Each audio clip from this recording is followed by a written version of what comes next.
안녕하십니까. 경희대학교 생명자원과학연구원 이창호라고 합니다. 이번 8월 달에는 도장지를 이용하여서 수채생리 그리고 꽃눈 분화 그리고 과실의 품질이 얼마만큼 좋아질 수 있을지, 그래서 도장지를 좀 일찍 제거해야 될지 아니면은 조금 더 늦게 제거해야 될지, 이러한 것들에 대한 부분들에 대해서 이론 공부를 하도록 하겠습니다. 지금부터 8월 도장지 관리에 대해서 살펴보도록 하겠습니다. 우리가 도장지라고 하는 것들은 기본적으로 옷자람 가지죠. 그래서 이 도장지를 우리가 얼마만큼 사용할 수 있을까 없을까, 그것들이 가장 중요한 부분들입니다. 그래서 우리가 이 도장지를 실제로 발육지 또는 결과지로 사용을 할 수 있느냐 없느냐, 그래서 과일을 착화시켜서 이용할 수 있는 가지로 쓸 수 있느냐 없느냐의 문제점으로 우리가 접근을 해야 될 부분들입니다. 그래서 실제로 이 도장지는 영양생장을 하는 가지, 그리고 그 영양생장을 하는 가지는 실제로 사과나무에서는 정부우세성에 반발을 해서, 즉 정부우세성에 의해서 탈출구로서 영양생장을 하는 부분이다. 그래서 발생한 가지이다. 그래서 그 가지는 우리가 사과나무를 재배할 때에 정부우세성의 문제점들, 즉 정부우세성 의 특성에, 즉 생리적인 특성에 의해서 나타난 가지이기 때문에 그걸 우리가 어떻게 효율적으로 이용을 할까라고 바라봅시다.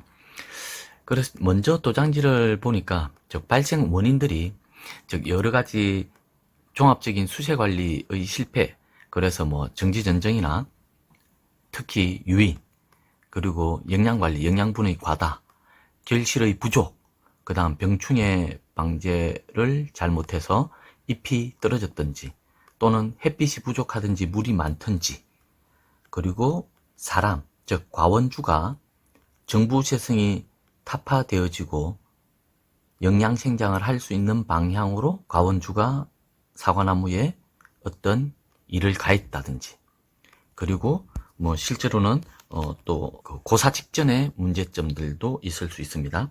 그래서 이러한 부분들을 가지고 우리가 과연 영양생장을 유도해서 도장지가 발생했기 때문에 그러한 영양생장을 유도한 일들, 즉 우리가 잘못하는 전정 중에 강전정, 절단, 단축, 그리고 유인할 때에도 망곡부, 즉 정부우세성이 바뀌는 형태의 작업들, 그리고 수고를 낮추기 위한다고 우리는 신배기하는 부분들, 이러한 것들이 실제로 우리가 도장지가 발생되어지는 큰 전지전정에 의한 도장지 발생 원인이죠. 그래서 우리가 키우고 있는 사과나무가 어떤 형태의 도장지가 발생을 하고 있는 건지, 그래서 정지전정은 우리가 적과나 적내나 적화와 같은, 즉 우리가 결실 관리하기 위해서 적과의 연장선이다 라고 생각을 하고 정지전정을 해야 우리가 도장지가 너무 많이 발생하는 부분들을 줄일 수 있겠다. 그리고 영양 성분이 많은 것, 그래서 우리는 일반적으로 이야기하는 6월달까지는 질소 성분들이 있는 것들을 좀 주고, 그래서 기비를 좀 충분히 하고, 그 다음 초기에 영양생장을 촉진할 수 있는 추비의 부분들은 수용을 하지만 그 이후에는 우리가 될 수 있는 대로 수세 판단을 통해서, 그래서 토양 분석이나 엽 분석이나 이러한 것들을 통해 가지고 영양분을 보충해 주자 라는 개념들이죠. 거기에다가 착과량이 부족할 때도 많이 나타나는 부분들입니다. 이러한 착과량이 부족한 것들은 질소 성분들이 많은 효과와 동일한 것들을 나타내죠. 그래서 우리가 매년 적절한 착과량을 선정을 하는 것들이 중요하죠. 그래서 우리가 꾸준히 동일한 수량으로 비슷한 품질을 생산할 수 있는 방향으로 가야 된다라는 개념들이죠. 그래서 착과량을 조절할 때에 우리가 여러 가지 문제점들이, 그래서 우리가 환경적인 문제점들, 그리고 우리가 뭐 겨울에 꽃눈 적정을 해 놓은 것들이 실제로 그 꽃눈의 수량이 부족했다든지, 또는 약재 적과의 문제점이 있다든지, 그리고 나는 너무 큰 과일을 생산하고자 하는 지나친 적과도 있을 수 있다든지, 그 다음 우리가 생육기 중 특히 초기에 5월달 6월달에 환경적인 불리한 것들로 인해서 낙과가 발생한다든지, 그래서 우리는 실제적으로 이러한 착과량이라고 하는 개념들은 적정 착과량을 어떻게 유지할 거냐의 개념들을 좀 살펴봐야 되겠습니다.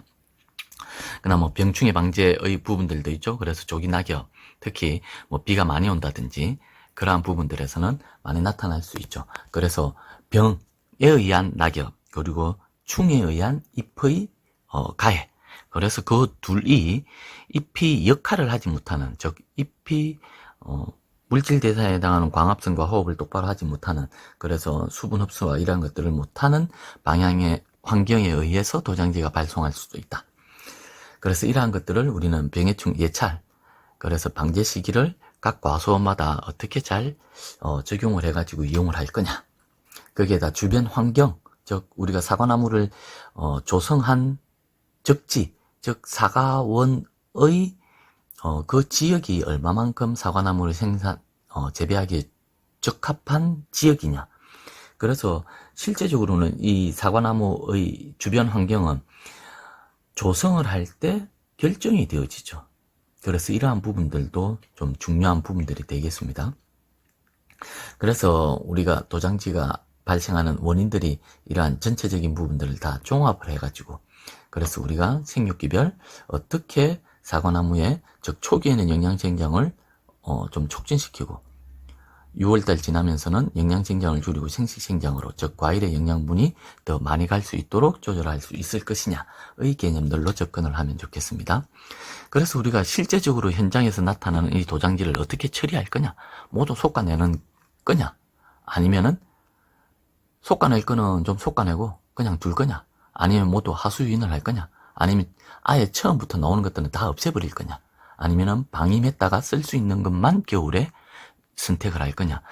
이러한 여러 가지 방법들을 통해서, 즉 우리 집에 있는 과수원의 사과나무에 도장지가 발생을 했다면 내가 모두 솎아내야 될 것인지, 아니면 일부만 솎아내고 둘 것인지, 아니면 이걸 유인을 하는데 하수유인을 할 건지, 아니면 수평 분지 각도만 잡을 건지, 아니면 처음부터 모두 다 없애도 되는 놈인지, 아니면은 아예 착과량도 적으니까 모두 방임했다가 1년, 그 다음 해에 우리는 접근을 할 건지 등등등의 방법으로 우리는 이 도장지를 처리할 수 있는 그러한 경험들을 가져야 우리 집에 있는 사과나무의 도장지를 잘 처리할 수 있겠죠. 그래서 실제적으로 보니까 결과 부위 도장지, 즉 우리가 도장지를 가지고 실제로 우리가 사용할 거냐, 아니면은 과일과 경쟁하는 가지이냐에 따라서도 우리는 이걸 주간 상부에는 둘 거냐, 주지의 도장지도 둘 거냐, 아니면 제거할 거냐, 이러한 부분들을 다 좀 생각을 하면서 처리를 해야 된다라는 말씀입니다. 그래서 이러한 도장지를 우리가 효율적으로 이용을 할 때에는 어떻게 이용을 하는 게 좀 더 좋을 거냐라는 거죠. 그래서 도장지를 새로운 결과 부위, 즉 우리가 햇빛을 충분히 받을 수 있는 공간이 있다면 도장지를 그 공간으로 유인을 해야 되겠죠. 또는 주간 상단부나 주지 상단부가 너무 크게 자란다. 그러면 도장지를 견제지로 이용을 해야 되겠죠. 즉 도장지를 제거하는 것보다 두어야 되겠죠. 그래서 세력이 좀 빠져나갈 때까지 두었다가 우리는 제거를 좀 늦게 해야 되겠죠. 그래서 그 늦게 한다는 제거 시점도 실제로는 뭐 8월이 될지 9월이 될지 10월이 될지, 그래서 제 입장에서는 될 수 있으면 착색 관리를 할 때에 제거를 하는 시기로 좀 결정을 했으면 좋겠다. 즉 견제지로 이용을 하는 부분에서는요. 그래서 불필요한 부분에서 발생되는 도장지는 아예 처음부터 제거를 해버리는 게 우리가 실제로 과일과 영양생장되어지는 도장지가 영양분의 경합을 좀 적게 하겠죠. 그래서 주간 상단부에는 실제로 얼마만큼 도장지가 나와도 그 주간을 다시 세워야 할 경우에는 좀 키우고, 주지나 부주지와 같이 공간을 활용해야 되는 곳에는 망곡부가 생기지 않도록 저 분지 각도만 잡아서 우리가 방향만 유인해가지고 햇빛을 골고루 받고 결과지로 사용을 할 수 있는 부분들로 유인을 하는 게 좀 더 효율적이지 않을까라는 개념들입니다. 그래서 이러한 도장지들도 우리가 다른 분들도 뭐 계속 실험을 해보고 하는 것들을 종합해서 보니까 도장지를 이용을 해야 되겠다라고 보면은 실제로는 분지 각도만 유인하는 것, 그게 가장 효율적인 것 같고요.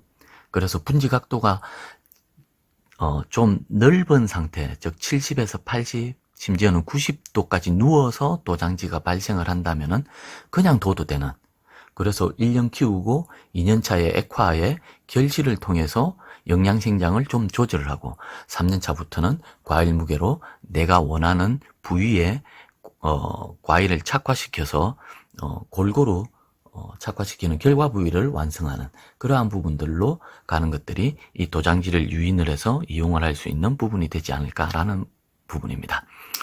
그래서 우리가 주의사항들을 조금 보면은, 우리가 도장지가 나온다고 하재정전시에 무조건 제거하는 것들보다도 실제로 착식이 될 때에 과다하게 제거하지 말고, 즉 과일의 품질의 저하를 일으키지 않는 한도 내에서, 그래서 우리가 이론적으로 이야기할 때는 도장지가 발생한 것의 10% 이하로만 줄이자라는 개념을 이야기하고 있습니다.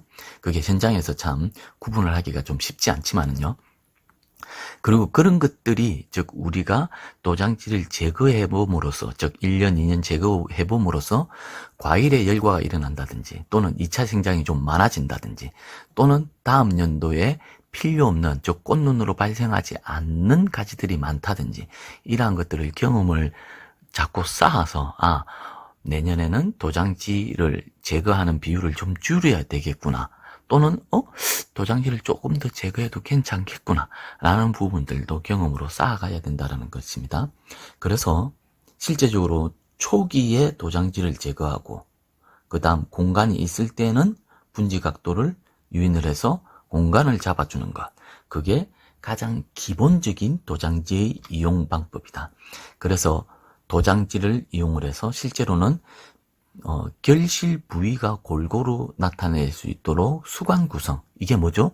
수형 구성, 즉 도장지가 발생했다라는 것들은 수관의 형태가 바뀔 수가 있다.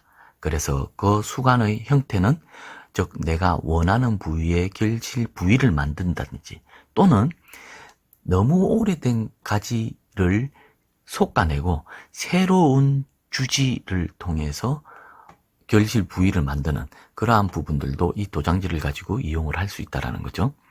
그리고 광환경 개선, 그래서 수세 안정, 즉 도장지를 통해서 영양생장을 조금 더 촉진시켜 가지고 뿌리는 영양생장을 많이 하고 있었던, 즉 뿌리의 부피가 늘어나고 질량이 늘어나서 영양분의 이동, 물의 이동이 많아졌기 때문에 지상부에도 실제로 영양생장이 어느 정도는 증가해야 되는 것, 그것들이 도장지의 발생으로 나타나기 때문에 그 도장지를 어떻게 관리를 하냐에 따라서 수세 안정화를 이룰 수 있고, 그것들이 생력화, 즉 좀 더 편리하게 과일과 영양생장의 연소, 그래서 우리가 기계를 좀 이용을 하는데 좀 더 편리하게 갈 수 있지 않을까라는 것들이죠.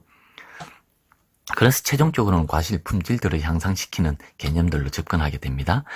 이론적으로 조금 더 보면은 도장지와 수채생지, 즉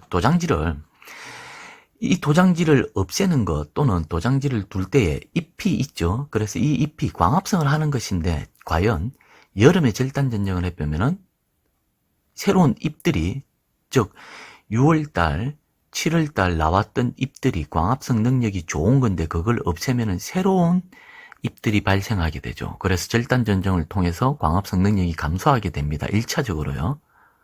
그래서 남은 잎이 광합성 산물을 축적해가지고 광합성 능력, 즉 과일에다가 영양분을 줘야 되는 상황이 되는 거죠. 그래서 과일이 초기에 잘 못 자라게 되어집니다. 문제는 적절한 도장지, 잎을 줄인 학예 전쟁에 의해서는 수관 내의 광 환경이 개선되기만 한다면은 남아있는 잎들도, 즉 제거하고 절단 전쟁을 하고 등등등을 하도, 즉 절단 전쟁을 했던, 소금 전쟁을 했던, 도장지를 훑었던, 처음에 뺐던, 늦게 뺐던, 광 환경이 어느 정도 개선이 되었다면은 남은 잎은 광합성 능력이 증가되어져서 과일에 도움을 줄 수 있다라는 개념입니다.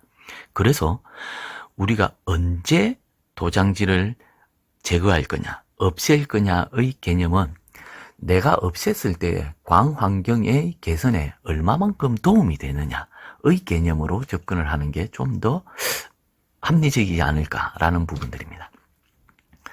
그래서 이러한 여름의 절단전쟁이나 제거의 방법들이, 즉 제거를 한 상태에 무효용적이 없느냐 무효용적이 많으냐에 따라서, 즉 안 해도 되는 거냐, 즉 필요 없는 도장지가 아닌 거냐, 즉 필요 없는 도장지냐에 따라서 내가 해야 되고 하지 않아도 되고, 그걸 결정하게 되는 겁니다. 그래서 무효용적이 많은 나무에서는 실제로 어느 정도 하계 전정이, 즉 도장지를 절단을 하든지 솎아내든지 이러한 방법들이 광 환경을 개선해서 광합성 양이 많아지게 될 수 있다라는 거죠. 그래서 우리가 현장에 가면은 나무가 엄청나게 도장지가 많고 뭐 과일 양이 적고 하는 것들은 가지를 좀 솎아내가지고 햇빛이 들어가야 어느 정도의 과실 품질이 좋아지고, 햇빛이 들어가니까 그 다음에 꽃눈이 좀 좋아진다라는 거죠. 즉 엄청나게 망가져 있는, 수세가 너무 강하거나 망가져 있는 나무에서는 손을 대면은 어느 정도는 좋아진다라는 거죠. 문제는 그게 1년, 2년, 3년, 4년 계속 손을 대야 되는 상황에서는 과연 내가 정말로 안정된 상태로, 즉 우리가 앞에 있었던 수세 안정, 그래서 과실 품질로 갈 수 있느냐 없느냐인 거죠. 내가 매년 도장지만 제거하고 과일은 자꾸 착과시키지 못하게 되는 상황이 아닐 거냐라는 것입니다. 그래서 우리가 이 수각 내의 광 환경을 개선함으로 인해서 꽃눈의 증가가 있을 수 있어야 그 다음에 도장지를 조금 줄일 수 있다는 겁니다. 그래서 수세가 강한 나무들을 우리가 1차적으로 하계 전정을 하면은 분명히 햇빛이 들어가서 과일은 좋아지기는 하는데, 그 다음에 꽃눈이 충실해지느냐, 즉 그 다음에도 꽃눈이 충실해지지 않는다면은 차라리 그 해에는 도장지를 안 건드리는 게 낫다라는 거죠. 즉 우리는 당장은 과일이 좋아져야 되는 게 현 상황이지만은, 내년을 보고 3년을 보고 4년을 보면은 꽃눈이 좋아지느냐, 꽃눈이 수가 증가하느냐, 꽃눈 충실도가 높아지느냐의 방향으로 우리는 접근하는 게 실제적으로는, 즉 장기적으로는 훨씬 더 유리하다라는 겁니다. 그래서 광 환경이 어느 정도 좋아져서 꽃눈이 좋아질 정도로만 도장지를 제거하는 수준만 접근하는 게, 우리가 현장에서 10% 이하의 잎을 줄여서 햇빛도 조금 좋아하고 꽃눈도 좀 좋아지고 과일도 조금 좋아지는, 그래서 단계적으로 과수원의 광 환경도 좋아지고 나무의 수세도 안정이 되고 과일의 품질도 좋아지는 방향으로 접근하는 게 좋지 않겠냐라는 겁니다. 그래서 도장지를 제거해서, 실제로 연면적이 감소되면은 과일 비대가 작아지지만은 뭐라고 했죠? 햇빛이 잘 들어가서 광합성 능력이 올라가면은 이 동화 물질들이 과일로 더 많이 들어가서 과일의 품질이 좋아질 수 있다. 그래서 과일 비대 증진과 감소의 문제인데, 연면적이 너무 감소하게 되면은 과일이 작아지고, 연면적이 줄어들었는데 그 줄어드는 것들이 뭐냐면은 무효용적, 과일을 생산하지 않는 쓸데없는 이파리는 줄여주면은 광 환경이 개선되어져서 광합성 효율이 좋아지니까 과일이 더 잘 크고 당 축적에도 도움이 된다라는 개념입니다. 그 이유가 뭐가 되는 거죠? 연결되는, 즉 우리가 9월달, 8월달 지나고 나면 9월달 착색 관리가 들어가야 되는 거죠. 왜? 과일의 품질을 높일 수 있는 이제 마지막 단계이니까요. 거기에 우리 색소는 안토시아닌이고, 그것들은 뭐죠? 수체 내의 탄수화물, 즉 광합성에 의해서 저장되어진 전분들이 분해되어져서 당으로 변화되어지면은 실제로 그것들이 햇빛과, 즉 이 색소는 햇빛과 온도 조건, 밤과 낮의 온도 차이가 나타나고, 그 다음 탄수화물에 해당했던 전분이 당으로 분해되어지면은 실제로 뭐가 된다고요? 착색이 진행이 잘 되니까요. 그래서 광 환경을 좋게 해야 되고, 실제로 우리가 햇빛이 골고루 들어갈 수 있어야 되고, 그 다음 이 저장되어진 탄수화물, 전분이 당으로 분해되어지고, 그러한 것들이 환경 조건에서는 온도 조건, 낮에는 25도 정도 되지만은 저녁에는 한 15도 정도로 떨어져 주면, 즉 밤과 낮의 온도 차가 8도 이상은 나주는 그러한 상황으로 되어질 때에 착색이 좋아진다. 그래서 일조량과 이파리도 충분히 있어야 되죠. 그 다음 질소 성분은 줄어들어야 되고요. 토양수분은 꾸준한 게 좋고요. 그래서 실제로 우리가 입수가 많으면은 많을수록 당도가 높아지지만은 이 입수는 뭐 햇빛하고 즉 잎이 너무 많으면은 과일을 가릴 수가 있죠. 그래서 하계 전정을 통해서 입수를 줄일 때에 우리가 최소한으로 줄이자라는 개념으로 접근하는 거죠. 그래서 과일 근처에 있는 가지가, 즉 실제로 잎이 과일의 제일 저장 양분을 많이 축적시키기 때문에 과일에 직접적으로 붙은 것이 아닌 이상은 잎을 두는 것, 그게 과일의 당도를 높이는 거고, 과일의 당도가 높아지면은 색소, 착색이 좋아지는 거죠. 그래서 하계진정의 시기가 늦어질수록 과일의 당도에 영향을 적게 주는 겁니다. 그래서 이렇게 우리가 도장지를 통해서 나무, 그 다음 환경, 착색, 뭐 이러한 형태들, 꽃눈, 이러한 부분들이 다 같이 종합적으로 연결되어져야 된다는 것이고요. 그래서 우리는 매번 저는 이러한 우리가 사과나무의 생육 과정에는 생육 주기에 해당하는 부분들을 계속 좀 생각을 하면서, 즉 우리가 지금 8월 달이니까 아직도 이제 체내 물질이 과일로 열심히 가야 되는 거죠. 뭐가? 잎이 활동을 해서 광합성을 해서.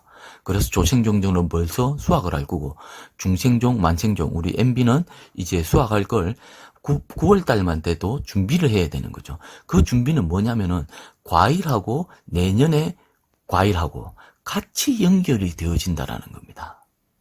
그래서 우리가 도장지를 무조건 없애버리면은 질소가 계속 흡수되어지기 때문에 화해에도 불리하고 착색에도 불리할 수도 있다라는 겁니다. 그래서 우리가 이 질소가 흡수되어지는 기간 동안에 자연적인 강우도 문제가 되지만은 우리가 하계 전정으로 인해서 질소를 흡수하는 부분들이 되게 된다는 거죠.